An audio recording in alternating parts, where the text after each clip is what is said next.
अच्छा, एक बात पूछो, किसी को पता है कि भगवान कौन है?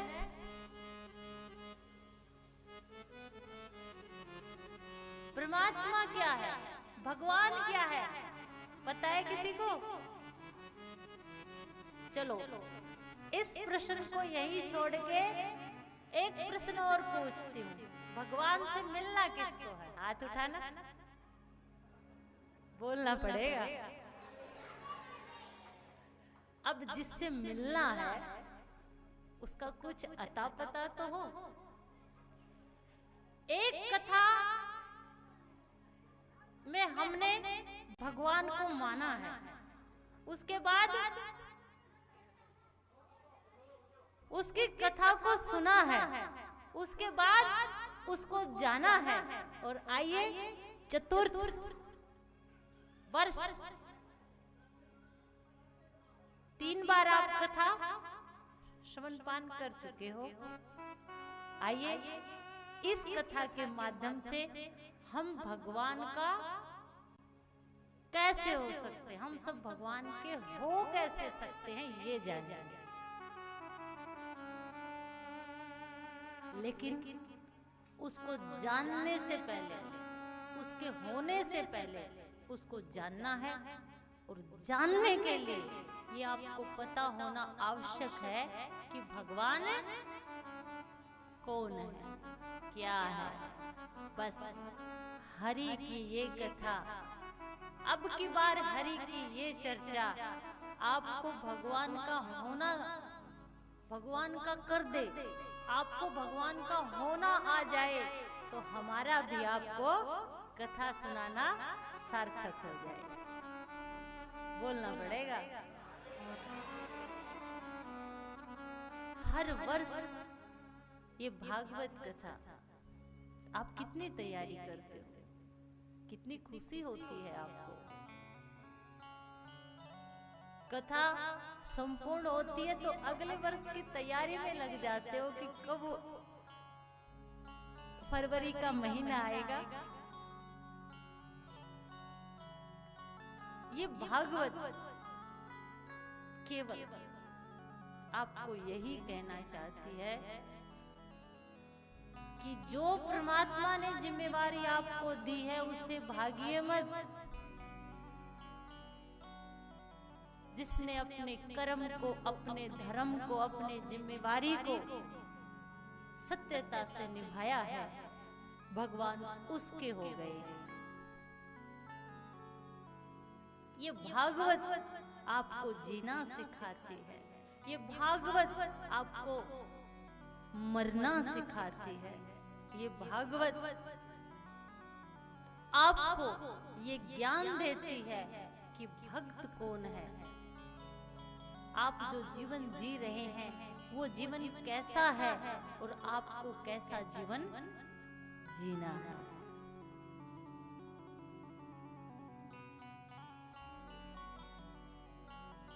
एक कहानी सुनाती हूँ आपको कि ये भागवत क्या करती है। सुनाऊं? ध्यान से सुनना। एक स्त्री ने एक बगीचा लगाया था। बोलना पड़ेगा।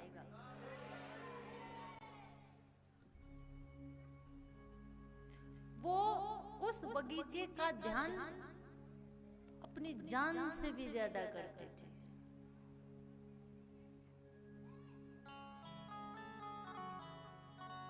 उसका एक ही बेटा था। सुन रहे हो ना? उसका एक ही बेटा था।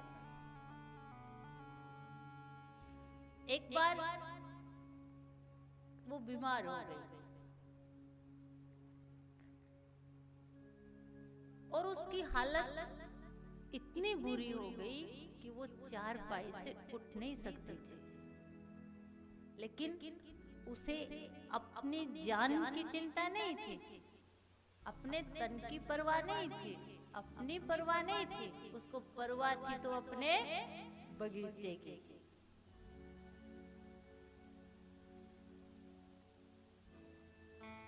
बेटा उसकी सेवा करता, उसका ध्यान रखता, लेकिन हर बार उसकी जुबान पर एक ही बात रहती, बेटा मेरा बगीचा कैसा है,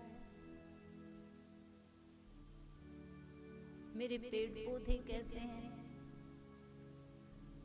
लड़के ने सोची जब तक माँ के दिल से ये बात नहीं निकलेगी तब तक वो ठीक नहीं हो सकते।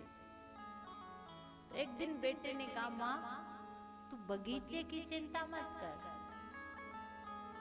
तेरे बगीचे का ख्याल मैं रखूंगा, तू जल्दी से जल्दी स्वस्थ हो जा। मैं तुझे वादा करता हूँ, कसम देता हूँ, प्रण देता हूँ, तेरे बगीचे का ख्याल मैं रखूंगा, बस तू ठीक हो जा, दवाई टाइम पे ले ले, खाना खा ले, तू अपने आप को ठीक कर ले। जब बेटे ने आश्वासन दिया तो माँ ने उसकी बात मान ली।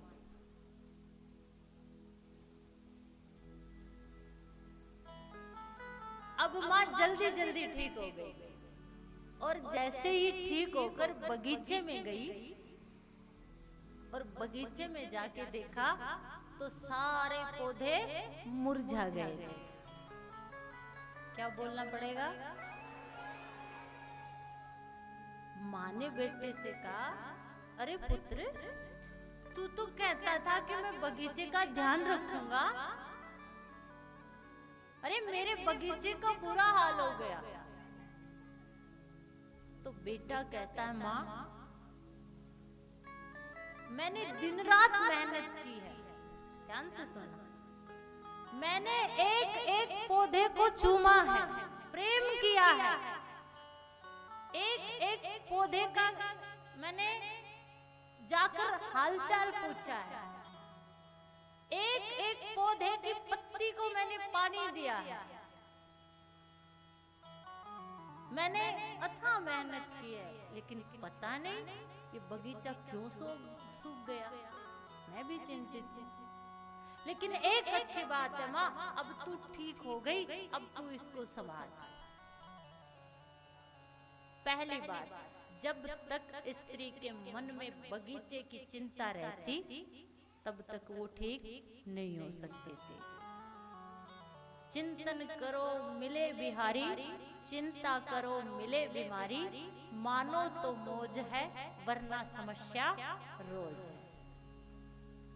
पहली बात माँ, सबसे अच्छी बात हुई, तू ठीक हो गई, अब तू बगीचे को संभाल। हाँ माँ, एक बात जरूर, मैंने मेहनत जरूर की है, ध्यान देना आप यहाँ पे, ध्यान देना। अब मैंने मेहनत की है, अथाह मेहनत की है, एक एक पत्ते को पानी से नहलाया है, एक एक पौधे से मैंने प्यार किया है, और तो और माँ मैंने बैठकर इनसे बातें भी की है, लेकिन पता नहीं क्यों सूख गए।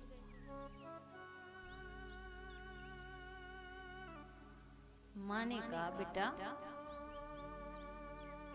तूने पौधों को पानी उनकी पत्तियों में दिया है, अगर तू पानी पौधों की जड़ में देता तो वो हरा भरा होता। क्या बोलना पड़ेगा?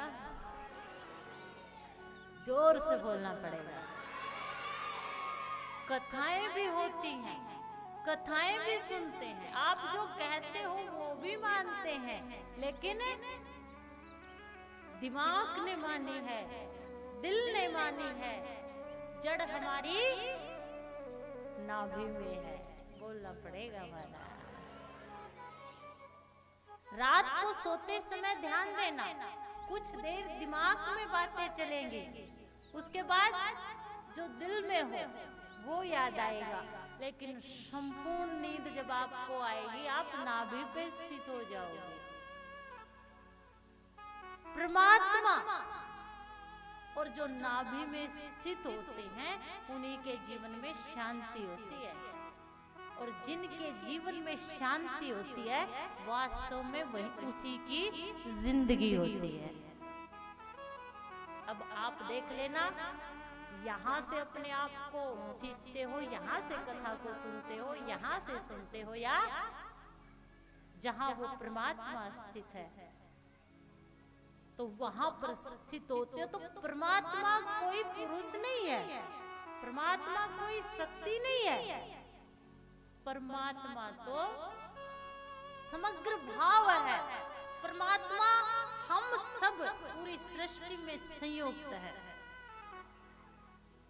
इस समग्रता का नाम ही परमात्मा है, क्योंकि हम सब एक दूसरे से जुड़े हुए हैं। बोलना पड़ेगा।